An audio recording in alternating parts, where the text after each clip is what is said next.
बाजार के जाने माने और दिग्गज इन्वेस्टर राकेश झुंझुनवाला ने अपने पोर्टफोलियो में किन शेयरों को जोड़ा है, किन्हें किया है कम, आइए जानते हैं वरुण से। वरुण बताइए। डेफिनेटली अनिल जी, देखिए करीब 12 स्टॉक्स है जिनमें बदलाव किए गए हैं, उसमें से 7 स्टॉक्स ऐसे हैं जिनमें उन्होंने अपनी हिस्सेदारी कम की है या फिर बेच दिए हैं, और 5 स्टॉक्स ऐसे हैं जिनमें उन्होंने अपनी हिस्सेदारी बढ़ाई है। सबसे पहले उन स्टॉक्स की बात करते हैं जहाँ पे हिस्सेदारी बढ़ाई गई है। उसमें सबसे आगे तो एमसीएक्स का काउंटर है, 4.9% अब हिस्सेदारी हो गई है, 3.92% थी, यानी कि करीब करीब 1% के आसपास हिस्सेदारी बढ़ाई गई है। अगला काउंटर है फोर्टिस हेल्थकेयर, यहाँ पे मार्च क्वार्टर में हिस्सेदारी बढ़ाई गई है।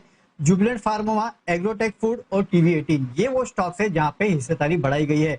तो इससे एक बात तो समझ में आता है कि इनको फार्मा स्टॉक्स काफी पसंद आ रहे हैं, क्योंकि फोर्टिस हेल्थकेयर और जुबिलेंट फार्मा, ये दो फार्मा से रिलेटेड काउंटर्स है हेल्थ केयर से, जहाँ पे इन्होंने हिस्सा बढ़ाया है। अब हिस्सा कम कहाँ किया है, तो एक तो हम सब जानते हैं कि टाइटन, ये वो स्टॉक है जहाँ पे इन्होंने अपना हिस्सा कम किया है।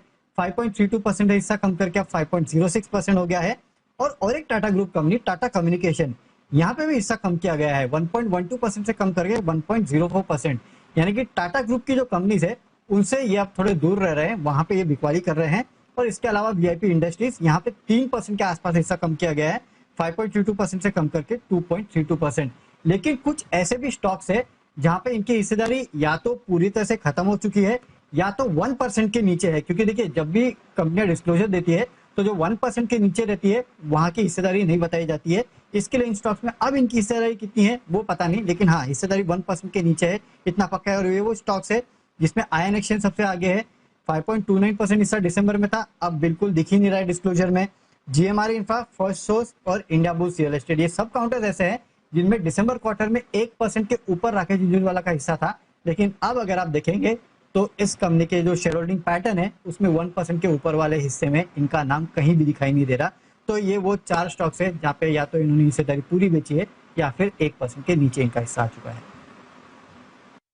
आपके लिए दिग्गज निवेशक राकेश झुंझुनवाला और कैसे उन्होंने अपने पोर्टफोलियो में कुछ बदलाव किए हैं, कुछ मिड कैप्स में रोटेट किया है, टाइटन में रोटेट किया है, पर जुबिलेंट फार्मोवा ये एक इंटरेस्टिंग नाम है जहां पर उन्होंने अपने स्टेक बढ़ाया है। बंसल जी, आज तो ऑफ कोर्स थोड़ी मुनाफा वसूली दिख रही है जिस तरह से पूरा फार्मा स्पेस नीचे है, बट जब से ये डीमर्ज होकर सेपरेटली लिस्ट हुई है कंपनी तब से अच्छे एक्शन में रही है, और उसके बाद एक डिप आया था, उस डिप के बाद इस पूरे अप्रैल के महीने में हमने देखा है कि लगभग 20% की रैली जुबिलेंट फार्मोवा में आई है।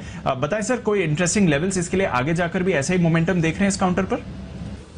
देखिए दीपांशु, इस स्टॉक के लिए खास बात यह है कि लेवल्स की बात करें तो 785 के ऊपर स्टॉक ने एक बड़े वाला एक रिवर्सल दिखाया है।